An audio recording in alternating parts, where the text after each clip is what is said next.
Hello everyone, welcome to another interesting and informative session of the Analyst brought to you by Bajiram and Ravi. In today's session, we will discuss 7 important articles as featured in the Hindu and Indian Express for your comprehensive understanding of the current affairs explained to you in the easiest language possible. The topics are as follows. From your analysis section in the first topic, we will try to understand the need of transition towards green energy and the steps taken by the government of India in this particular direction. Then the second topic will try to learn what is sixth schedule in the context of the recent regulations which has been brought by the government for the welfare of the people of Ladakh. Then in your simplified section, we'll take up 5 news. We will not only try to simplify the news for you, but also provide the much important value addition keeping in mind the approaching mains 2025. So stay tuned.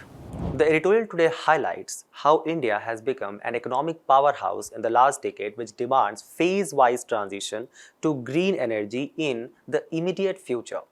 And this concept of transitioning of the energy sector forms an important component of your GS3 paper under the larger theme of energy security. The article today, which has actually been written by the Minister of Petroleum and Natural Gases, highlights that how India has become the 4th largest economy in the world by overtaking the country of Japan and currently has a GDP of $4.5 trillion.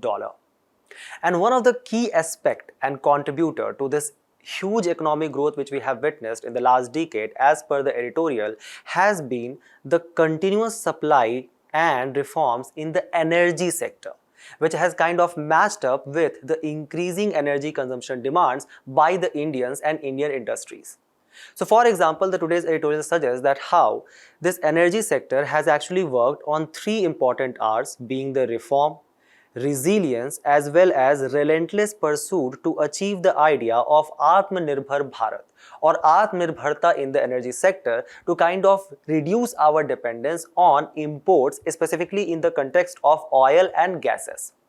But at the same time, the article also emphasizes that how in the future we need to transform to a much more green energy sources. So to understand the concept and the requirement that why such greenification of our energy sector is important and required, let's refer to a report of State of Global Climate Report 2024, which basically showcases us about the increasing concept of global warming induced climate change which is taking place and how that is going to impact the economies around the world. So for example, as per the report, from the pre-industrial level, which we consider around 1850, from that particular level till today, the average temperature rise has been around 1.45 degrees Celsius. At this moment, you guys can recall the kind of a target which we have set under the Paris Agreement, where the idea is to reduce the global warming or the increasing temperature from the pre-industrial level to 2 degrees Celsius by the year of 2100, and further if possible to reduce it down to 1.5 degrees Celsius. We have already reached, as per the State of Global Climate Report 2024, the global warming of 1.45 degrees Celsius. At the same time, the heat content of the world ocean is rising as well, and it was highest in the year of 2023. The marine heat waves are expanding as well, and they have expanded up to 32% across the global ocean surfaces. Also, because of this global warming induced climate change, there are taking place several kind of extreme weather events, such as for example water scarcity, droughts, flash floods, as well as intensification of tropical cyclone.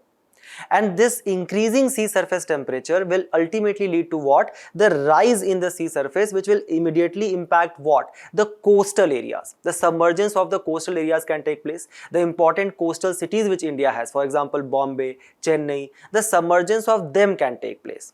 And all of this is going to have a significant impact on not only the economic growth but as well as on the energy supply and demand. So for example, if we refer to the source of Reserve Bank of India, it suggests that if the temperature rise stay below the 2 degrees Celsius by the year of 2050, even then our country is going to lose 3.8% of the GDP just to tackle this climate change.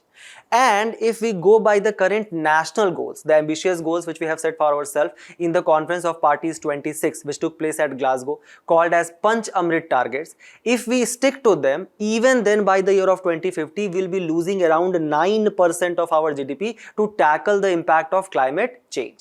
So this is the economic scenario. Let's try to assess how vulnerable is our country in terms of climate change. So as per the Green Watch report, India is the 7th most climate change vulnerable country. and there is going to be huge impact on our energy security, of which the water availability is a very important part. For example, the report suggests that how there is adverse impact of this climate change which is impacting the Himalayan ecosystem. So for example, the kind of the glaciers which we have in this particular Himalayan chains, they are melting because of the rise of the temperature of 0.6 degrees Celsius from the pre-industrial level in this particular Himalayan belt. That will lead to what? The melting of glaciers. Because of this melting of glaciers, in prolonged run, there is going to be water scarcity in perennial river systems like, for example, Indus river system, Brahmaputra, Gangetic, the river systems which basically feed around 80 crore people in our country itself. And at the same time, it can also lead to various kind of disasters, for example, glacial lake outburst flood which can be caused. And at this stage, you guys can recall about the Chamoli disaster which took place back in the year of 2013. Don't you think that such water scarcity and disasters can actually significantly impact our energy infrastructure in the region? Second, extreme weather events will become much more familiar to us. So for example, let's say if there is intensification of droughts in already water scarce region of Marathwada. So obviously the farmers in the region of Marathwada, what they will do, they will actually switch to pumped irrigation because they can no more dependent upon the monsoon rainfall. Don't you think that such switching to much more pumped irrigation will ultimately increase the energy consumption demand? At the same time, let's say for example, there is further intensification of heat waves which is taking place in the urban areas. It is obvious that the people will start relying and using much more electric appliances to remain cool. For example, first of all, they will stay inside the home or offices much more. They will not dare enough to go outside to get impacted by, let's say for example, high heat wave as well as high wet bulb temperature. So because of that, there will be much more uses of ACs, refrigerators, etc. Again, the energy consumption demand will further shoot up.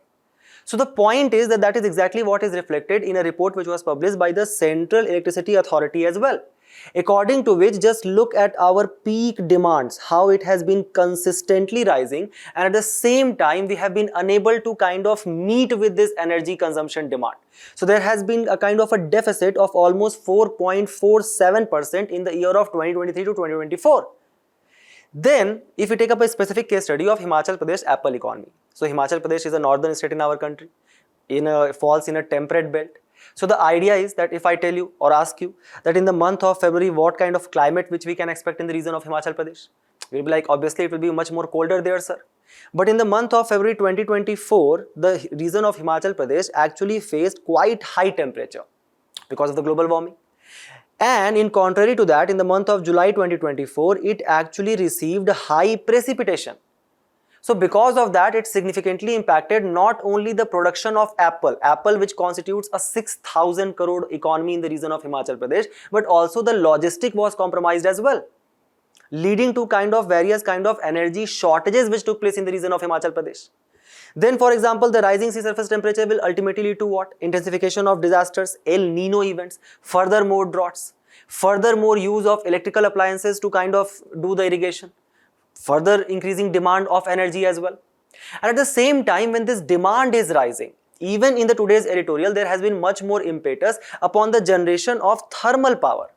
So for example, as of November 2024, if we refer to the Central Electricity Authority data, total installed power capacity in our country was around 456 gigawatt, out of which the coal-based thermal power plants were producing 217 gigawatt of energy, or 47% of the total capacity and 71% of the total power generation.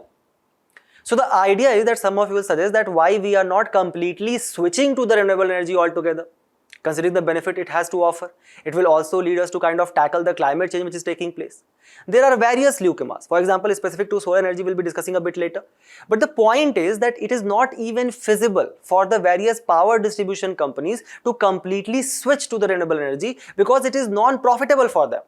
For example, just refer to this particular data where, as of year 2022, the solar generation per storage cost per kilowatt hour was around 10 rupees. So 10 rupees per kilowatt hour if I am generating and storing solar power.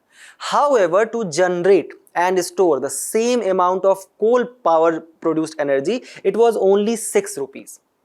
The article suggests that it will take a long time for us to actually get par where the production and the storage of renewable energy will become cheaper.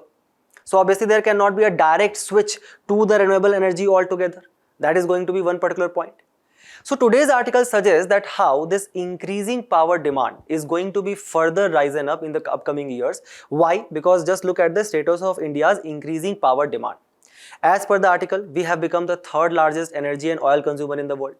We have fourth largest refiner and liquefied natural gas importer globally. The energy demand is going to further grow 2.5 times by the year of 2047, and 25% of the incremental global demand of energy, it will come for India, 1/4 of it altogether. No surprise, because we have 1/6 of the population as well. So obviously the energy consumption demand will be kind of the major share of that. So the article suggests that how the Ministry of Petroleum and Natural Gas is going to deal with this increasing energy consumption demand through a concept of energy trilemma, where the government is going to focus upon availability, affordability and sustainability. So the ministry is saying that for oil and gas sector, what we have targeted, that by the year of 2030, we are going to bring at least 1 million kilometer square area under exploration and production of oil and natural gas. And with this, we'll be able to produce 42 billion tons of oil gas by the year of 2030. And in this direction, the article suggests that we have taken several steps. For example, there has been reduction of no-go areas by 99%. What are these no-go areas? So let's say, for example, there is a prospect area that, okay, in this particular area, there are a lot of oil and natural gas reserves. But this area falls under the category of protected reserve area under, let's say, for example, Wildlife Protection Act of 1972 or Environment Conservation Act of 1980.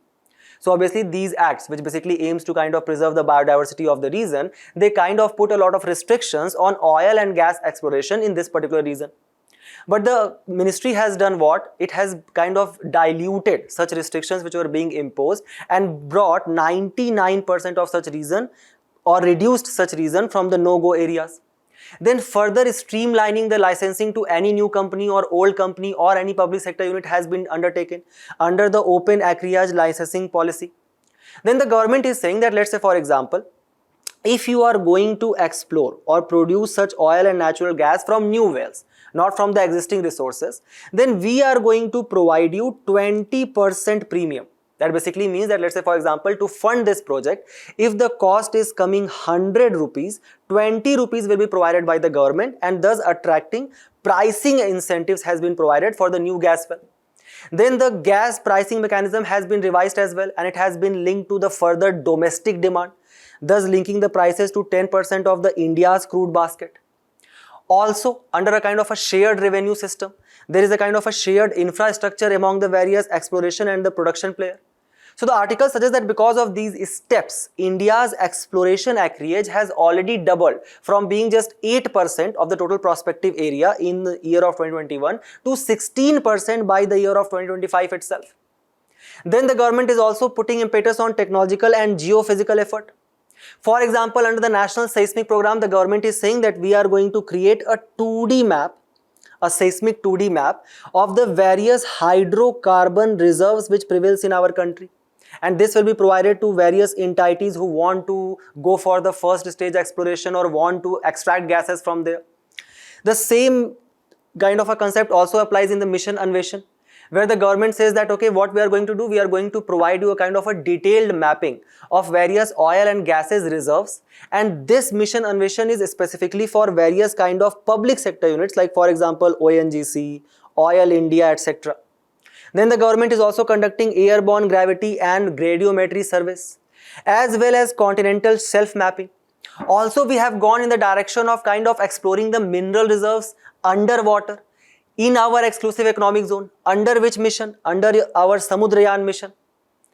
The minister says that the result of all of this exploration has been the expansion of the domestic production capacity. For example, 25 plus hydrocarbon discoveries has been made by ONGC and Oil India in various basins like, for example, Mahanadi Basin, offshore Mumbai Basin, Assam Basin. Two specific fields has been mentioned in today's article, for example, Utkal and Konark fields on the east coast of our country. Then There has been collaboration with global majors to kind of further boost the exploration and supply of oil and gases from the domestic production itself. For this purpose, a data center has also been created with the kind of a collaboration with University of Houston, and that has brought and attracted a lot of international investors as well. So all of these efforts has further led to what? Kind of a parallel expansion of various downstream infrastructure. For example, 24,000 kilometers of product pipelines is running in our country. 96,000 retail outlets has been created. 67 million people visit the petrol pump on daily basis. There exists a kind of a sound city gas network in 307 cities, and petroleum and natural gas connection now expands to 1.5 crore families as well. But despite all of this, the data from the same ministry for the month of April to September in the last year actually showcases that how our dependency to crude oil actually increased to 88% and natural gas increased to 51%. So all the claims which is being made by the minister, they do not hold the ground. Thus, there are several steps which has been taken by the government to kind of transition towards the green energy. For example, first of all, you guys might be knowing about the National Biofuel Policy, which was first brought in the year of 2018 and then further amended in the year of 2022. The idea of that was to kind of blend ethanol with petrol at least by 20% by the year of 2025. The minister today has provided that ethanol blending in petrol has already reached to 19.7% by 2025.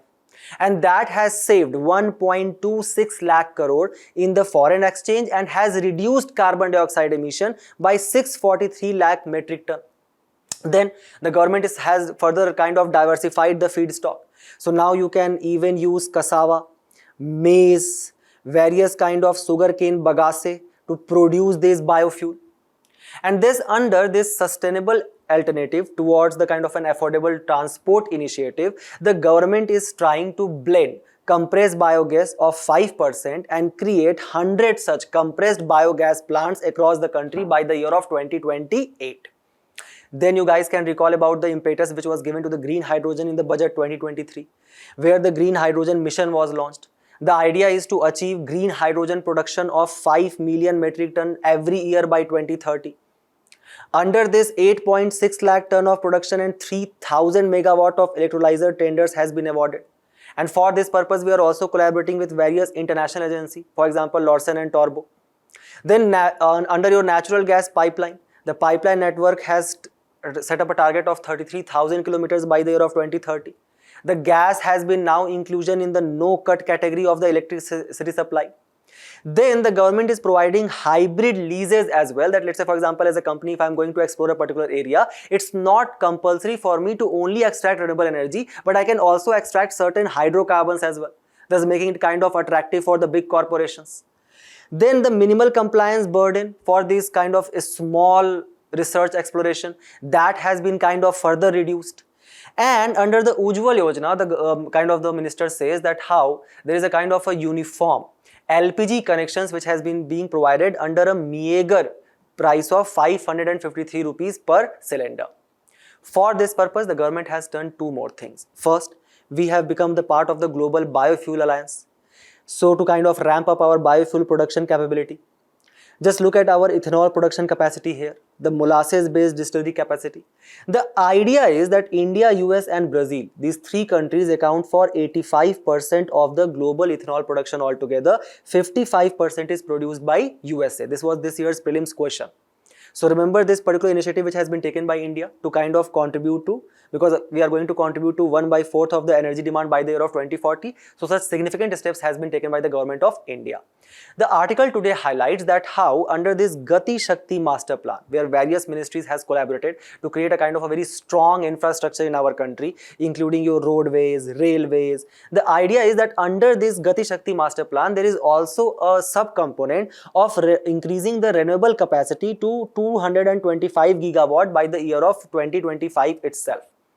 And the minister says that under this initiative, we have kind of explored 1 lakh prospective sites altogether, where we can actually kind of extract various oil and natural gases.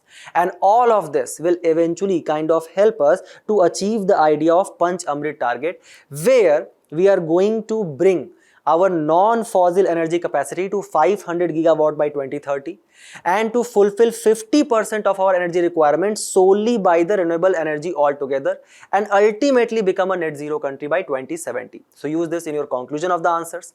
Attempt this particular question. We move forward to the next news, where the Government of India has brought new rules and regulations for the welfare of the people of the Union Territory of Ladakh amidst the demand of the 6th schedule status. So the government has yet not accepted the demand of the 6th schedule status, which is being raised by the various civil society organizations in the region of Ladakh, the issue which forms an important component of your GS2 paper under the larger theme of government policies and its intervention.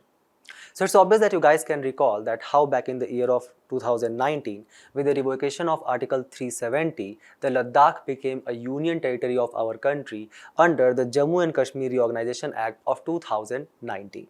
How the very same reason where the Galwan Valley clash was done between India and China army, ultimately leading to the kind of the disengagement of the relations between the two powerful nations.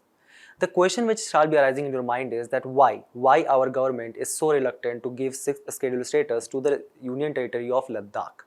So let's try to first understand the importance of the region of Ladakh in the perspective of the strategic importance.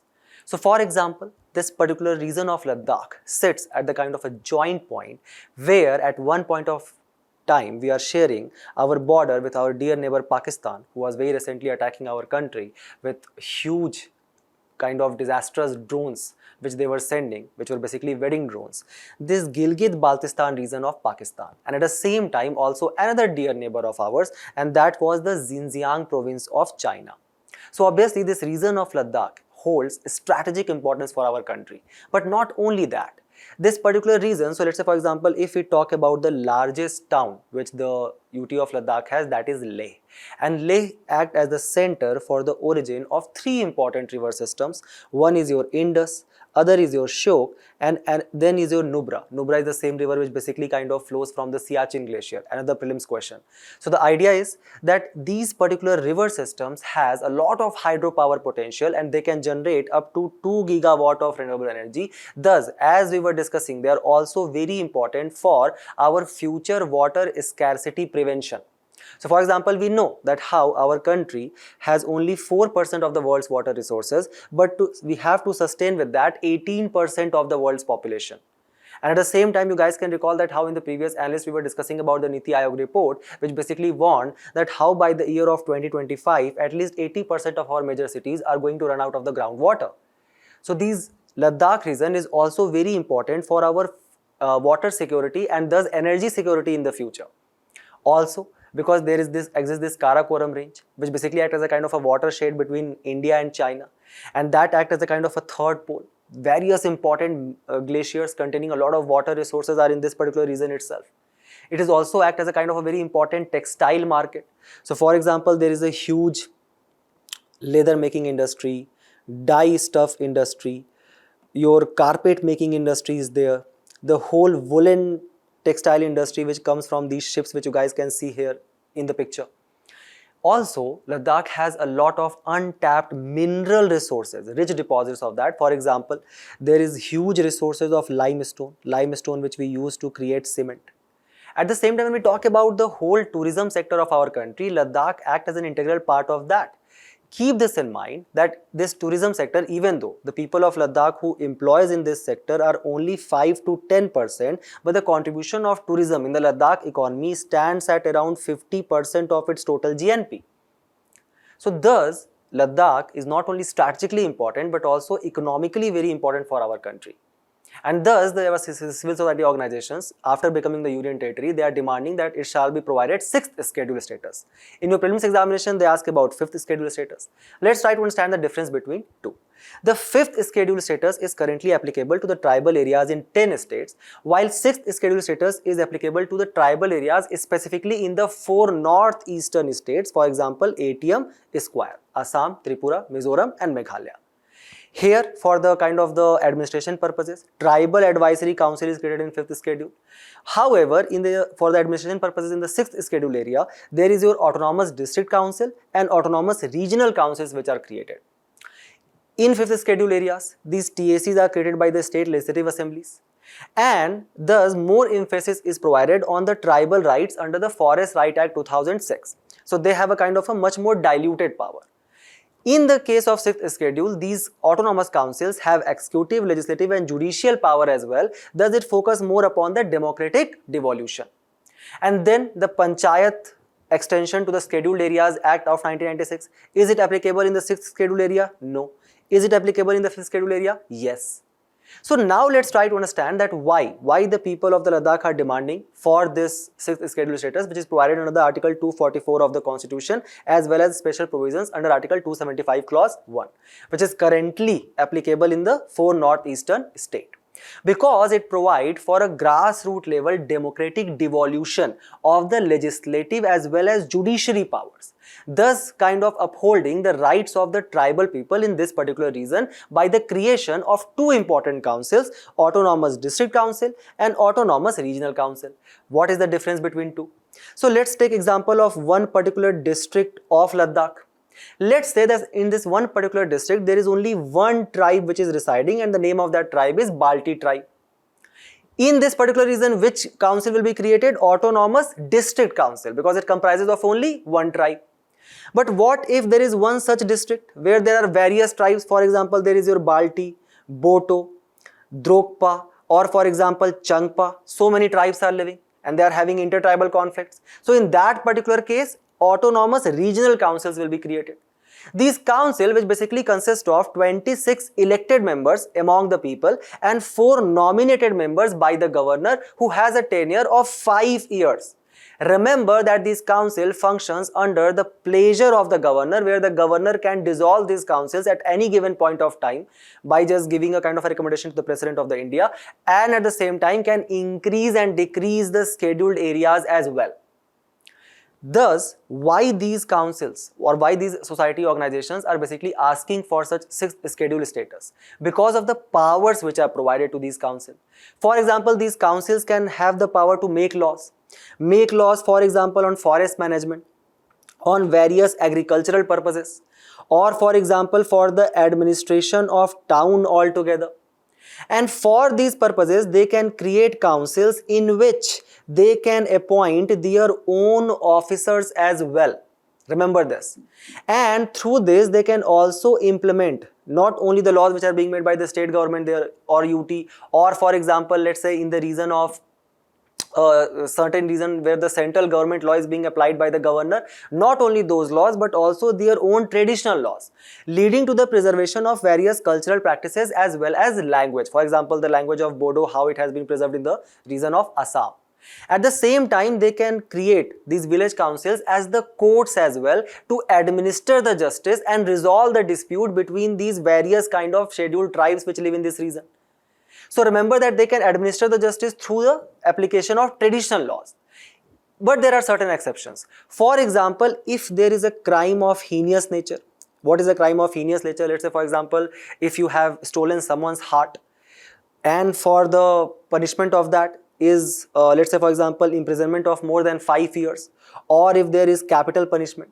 So in these 2 cases, these councils will require the assent of the governor altogether.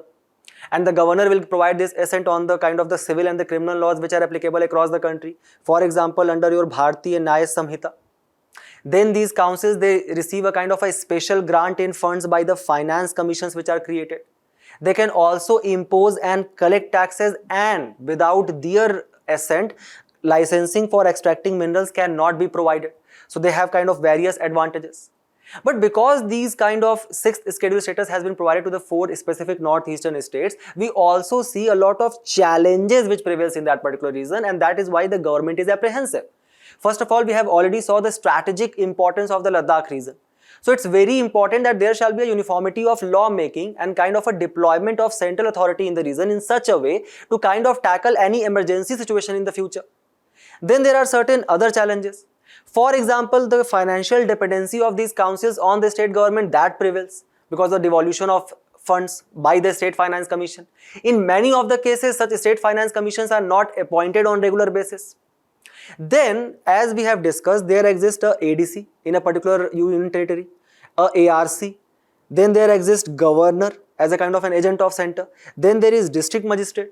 So don't you think now there has been created so many multiple power centers that it ultimately hinders the implementation of law altogether? Correct? Then what starts arising? The conflict of interest. Many of the times, the kind of the central law which the governor is supposed to impose in these particular council areas, they are not implemented with kind of the great authority taken by these various district council.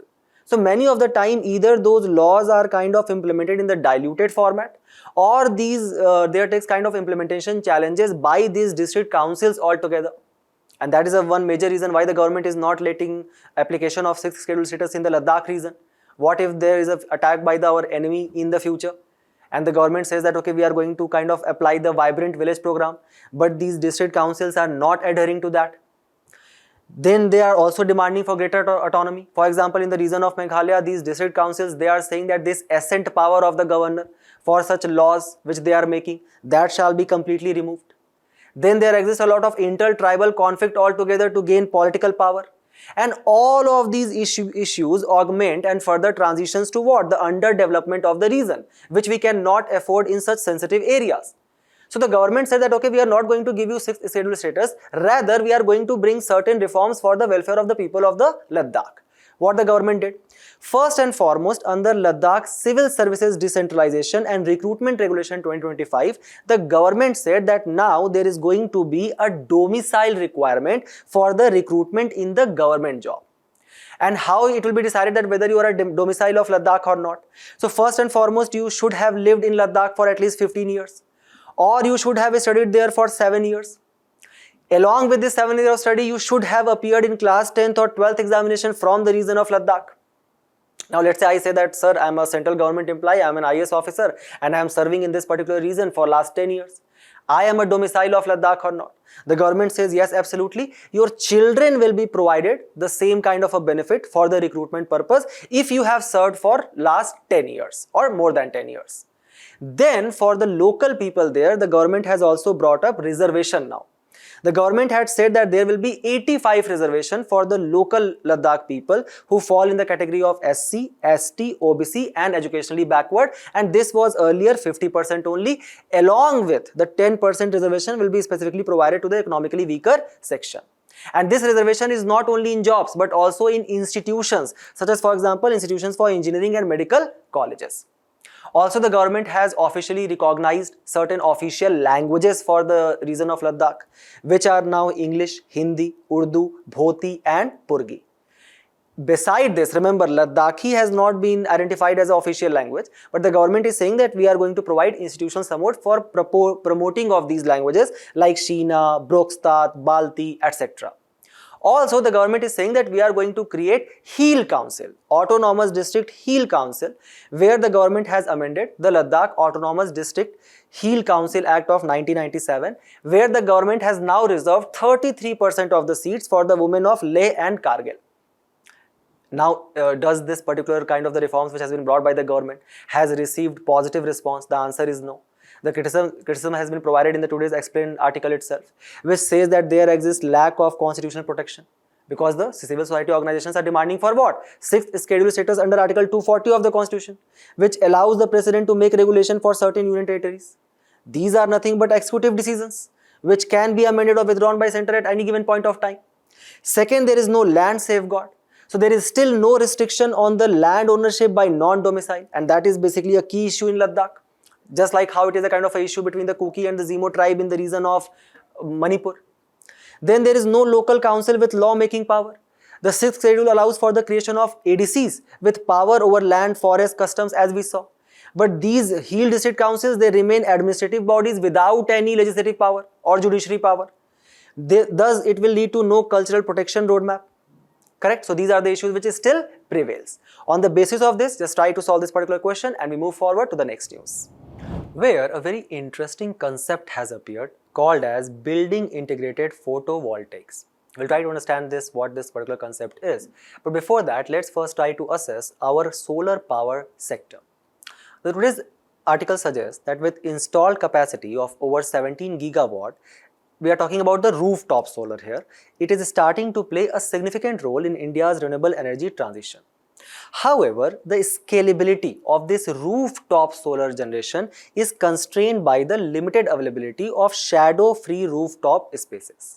Right, considering already we have such unplanned urbanization which exists in our country, it is quite impossible to have such large scale areas to install such rooftop solar power generation, which we are kind of planning under the Pradhan Mantri Kusum Yojana, or for example under the Pradhan Mantri Surya Ghar Yojana.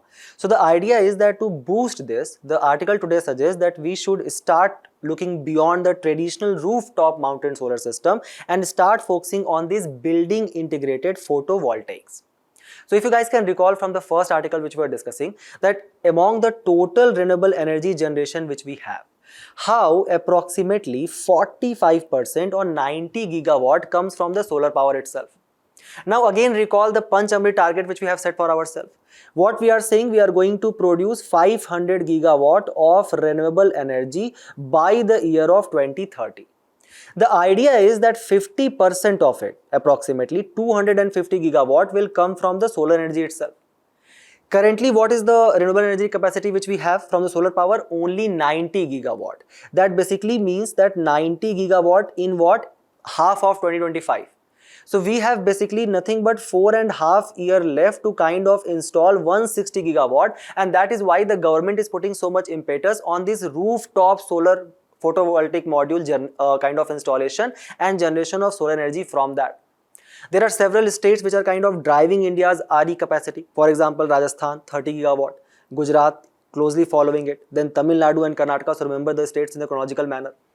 The idea is that there are certain newcomers when it comes to the kind of photovoltaic modules or the production of these solar energy through kind of installation over the rooftop. The first is that the current solar PV module manufacturing capacity which we have is only 15 gigawatt per year. So in the next 4.5 years, how much kind of PV modules will be able to generate? Only 60 gigawatt. Then, let's say for example, the key integrals which are required to generate these solar PV modules, let's say for example, silicon wafers, we are completely import reliant on that. And thus, we are 85% import reliant to produce these solar PV modules in our country for various critical minerals, rare earth elements, etc., for which we paid only 90,000 crore rupees in the year of 2024. Don't you think that act as a kind of a dent on our balance of payment? Or it dent the whole idea of Atmanirbhar Bharat altogether? So what are the causes for such low manufacturing capacity? The first and foremost is the lack of capital investment. For example, these projects, they require long gestation period and thus kind of a large scale capital investment is required in that. It can come in two forms. First, it can come in the form of the public investment. But as you guys can see from the economic survey 2025, which we are discussing, that how our government's spending on research and development is only 0.7% of GDP. So that is compromised. Second, it can come from private sector actually. But let's say for example, if we talk about the current debt which these private corporations are required to start a new project in our country, that debt to start a project ratio stands at 11%. So for example, if the company is coming with 100 rupees, it is taking a 11 rupees debt. Remember that this is highest in the region of Asia. And in China, this stands at only 5% altogether. Second, lack of technological know-how. Let's say I did the capital investment. I said, okay, I'm going to give all the money to create these solar PV modules and we are going for mission mode installation. Bring the skilled labor. Do we have that? No. Again, recall the PLFS, which we quite often discuss. 86% of the workforce which we have, they did not have any kind of vocational training. Then there exist various kind of barriers for startups, as for example, when it comes to the kind of licensing, when it comes to kind of the various regulations which they have to follow. And at the same time, let's say for example, if you are providing such freebies to the power distribution companies, don't you think that they will actually use the much cheaper thermal power generation route to kind of generate more profit? And thus, if as a startup I am trying to create PV modules to generate solar energy and it is much more costlier for me, don't you think it acts as a kind of a devoid of various substantial margin on the profit altogether? Thus, all of these lead to what? Various kind of high cost of domestic production, and for that one major important thing is our reliance when it comes to the such critical minerals like lithium, graphite, etc. For example, we are 100% import dependent on lithium, which we buy from Chile, Russia, China, Ireland and Belgium. So because of this, there is not that much of generation of solar PV modules. That is acting as one of the major hindrance, and for which purpose the government said that okay, we are going to take a cognizance of it and we are going to kind of boost our solar energy production, for which we basically signed the International Solar Alliance, which was basically a kind to promote solar energy among the member countries, headquartered in our country altogether in Gurgaon. The idea was to bring together 121 countries which lie either completely or partly between the two tropics to harness the solar energy. And as of the year 2024, 61 nations had joined, right? The idea is that there is 83 billion requirement which India needs to India is focusing on that much of an investment to achieve our renewable energy goal of 175 gigawatt and ultimately to reach solar generation capacity globally by the year of 2030, and that is the target which we have set under ISA, and that is going to be 1000 gigawatt. Okay? Then there comes your Pradhan Mantri Surya Ghar Muft Bijli Yojana, which was asked in this year prelims as well. Idea is to install what? Rooftop solar and providing free electricity up to 300 units every month for 1 crore household. The first statement is correct. Solar scheme will provide a central financial assistance, 30,000 subsidy for 1 kilowatt system, 60,000 for 2 kilowatt and 78,000 for 3 kilowatt. To do what? To impart training on installation, operation, maintenance and repair of solar rooftop system at the grassroots level. The household can apply for subsidy through national portal. Household can access collateral-free low-interest loan product of around 7% as well. Model solar villages will be created. So for example, can anybody in the comment box can tell me which was the first fully solar powered village in our country? A very important information. Correct? So all the three statements are correct here. It also aims to create more than 3 lakh skilled manpower as well, right? Again, what other steps which the government has taken?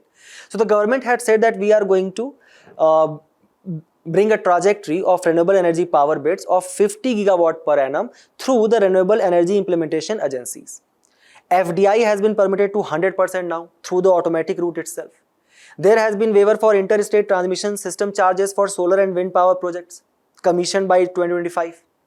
Renounced purchase obligation trajectory has now included separate RPO for decentralized renewable energy altogether. A project development cell has been established to attract much more investment in this particular sector of solar energy. Ultra mega renewable energy parks will be created. Viability gap funding is being provided. Also, the net metering up to 500 kilowatt or the electrical sanction load, whichever is lower, that has been also lowered down for the solar energy as well. So just remember all of these important steps which has been taken by the government to boost our solar energy sector, and that has become the idea. So the article today suggests that what is happening, we can use this particular building integrated photovoltaic module all together, and how it is going to provide much more help. The idea is that it can turn entire building, as you guys can see here in this particular thing. For example, the rooftop, the balcony, the wall, the curtain wall, even the sunshade. All of the building into power generator by integrating various solar elements directly into the architectural element. For this, it has two purposes: generate electricity and work as a structural part of a building altogether. And it is embedded in the building's architectural fabric, as you guys can see here. So they completely replace the conventional construction materials, as for example glass, tiles, solar and provide with solar alternatives. So the initial cost of this building is obviously going to high, as we can predict. But transforming such conventional building components into energy generating surfaces, it can deliver long-term saving on the capital cost. So the Ministry of Housing and Urban Affairs has anyway projected that India's urban population is projected to reach approximately 600 million by 2031 and 850 million by 2051. Thus, it is obviously going to be very difficult for us to find rooftop space which is insufficient to install such rooftop solar system, and thus such BIPV can integrate it into various part of buildings. For example, if we integrate this, it can actually produce around 150 kilowatt power in comparison to the rooftop solar power, which has 40, so almost 3 times more power capacity generation it has. Okay? So use this in your answer when you are writing in your GS3 paper, and we move forward to the next news, where the National Polio Surveillance Network Centers has featured in the news, where the government is saying that now we are going to wind up it all together. Why so? Let's try to understand that. So the government is saying that now we are going to close down this World Health Organization established National Polio Surveillance Network, which currently in the country has around 200 units. It has faced kind of major criticism by the various doctors and researchers who has said that it is going to be a premature and ill-advised at this stage because our neighboring countries still harbor the cases of polio. What is polio? Polio is nothing but a very important communicable disease which is transferred through the virus. The virus which is called as enterovirus, and it belongs to a kind of a Picorna viridae family. I'm sorry for my mispronunciation. Remember that polio majorly impacts the children below 5 years of age and starts weakening the muscles, just for example the muscle of knee, the foot, the shoulder muscle, the arms, etc., leading to their deformation. At the same time, it can also, in 1 by 200 cases approximately, it can lead to irreversible paralysis as well. So does there exist any cure for polio? The answer is no. That's why it can be prevented only through the route of vaccination, and for which purpose there was an initiative taken by the World Health Organization called as Global Polio Eradication Initiative. Remember, that is a very unique public-private funded partnership where the target was set to kind of globally eradicate polio altogether by the year of 2026. And from the year of 1980 onwards, almost there has been noticing of the incidence reduction of 99%, and now it is limited or endemic to only 2 countries. As the luck would have it, both of them are our neighboring countries. One is Pakistan and another one is Afghanistan. If we are going to eradicate polio, let's say for example by the year of 2026, somehow, miraculously, will it lead to kind of eradicating of a global disease for the first time? The answer is no. In the year of 1980, we already eradicated the first disease, a global disease, and that was your smallpox, right? So it is a highly infectious viral disease. This virus is transmitted from person to person, so it is communicable mainly through the fecal oral route. There are 3 types of polio virus strain, P1, P2 and P3. P2 was eradicated globally in 1999, and our country attained a polio-free status in the year of 2014 after successfully eliminating the wild P1 and P3 strains. There are 2 kinds of vaccination which is provided. One is your oral medium, one is your injected medium. There are separate timelines for which has been provided here as well. Now, what does the article suggest? The article say that India was declared polio-free in 2014, and how we observe that we have become polio-free? Because there was no cases for at least 3 years of polio virus transmission, right? And this was achieved through the years of coordinated work, oral polio immunization campaigns, and a number of organizations collaborating. But there are very prominent doctors, right, who is also part of the National Technical Advisory Group on Immunization, right, under our Indradhanush program. And he has said that the world has lot of polio still, and it is indeed way too early to kind of discard the National Polio Surveillance Network altogether. The government is saying that no, we are not completely discarding it. We will discard it in the phase wise first of all, and we are going to kind of include it in the integrated surveillance disease network altogether, right? At the same time, the doctor also says that there shall be much more focus on the injectable polio vaccine in comparison to the oral polio vaccine. Also, such discardment of National Polio Surveillance Network, the article suggests that it will also raises the question of the job security of the existing staff, but the polio surveillance medical officer in the country under the Special Services Agreement, that is also going to be a major issue. Okay? So remember all of these points, remember the disease polio whenever you are writing in your GS2 paper under the health sector, and we move forward to the next news of the day, where we are going to learn about a very interesting concept of contempt of court. Remember that the contempt of the court has been provided by the Constitution itself, but it has not defined it. It is defined under the Contempt of Court Act of 1971. Which basically says that it is an act of disrespect towards the court or disobedience towards the judgment of the court or any kind of interference in the orderly process of the judiciary. So let's imagine that basically you were kind of protesting in the front of UPSC building, exercising your Article 19 freedom of speech and expression. You were protesting that why UPSC is giving such difficult paper, how I will be able to clear this examination. Thus, you were detained by the district authority or the district police. So you went to the court, you said that my fundamental right of speech and expression is being violated. The Supreme Court exercised the writs power which it has under Article 32 of the Constitution, a specific one being the habeas corpus, and ask the authority to release you from such illegal detention. But what if the police officer does not like your face at all and it is saying that no, I am not going to release him? Don't you think that at this particular incident he is just disobeying the judgment of the judiciary altogether? Thus, the contempt of court has been provided by the Constitution itself to kind of ensure the independent functioning of the judiciary. And thus, it has also provided statutory backing by the Contempt of Court Act 1971. This contempt power has been provided to the Supreme Court under Article 129 of the Constitution and to the High Court under Article 215 of the Constitution. Remember that the restrictions to the Article 19, that includes the freedom of speech and expression, forms an important. So if we talk about the restrictions on freedom of speech and expression, this contempt of court also act as one of the restrictions, and this was provided by the original Constitution itself. Now, as per the Act, there exist two kinds of contempt which you can do. First is a civil contempt. What is a civil contempt? Civil contempt basically means willful disobedience to any judgment, direction, order, or even a writ of the court, or willful breach of an undertaking given to a court. What is a criminal contempt? Criminal contempt basically means publication by word, spoken, written, sign, any representation of any matter or the doing which actually kind of scandalizes or lower the authority of any court, prejudice or interfere the due course of any judicial proceeding, or interfere the kind of the administration of justice in any other manner.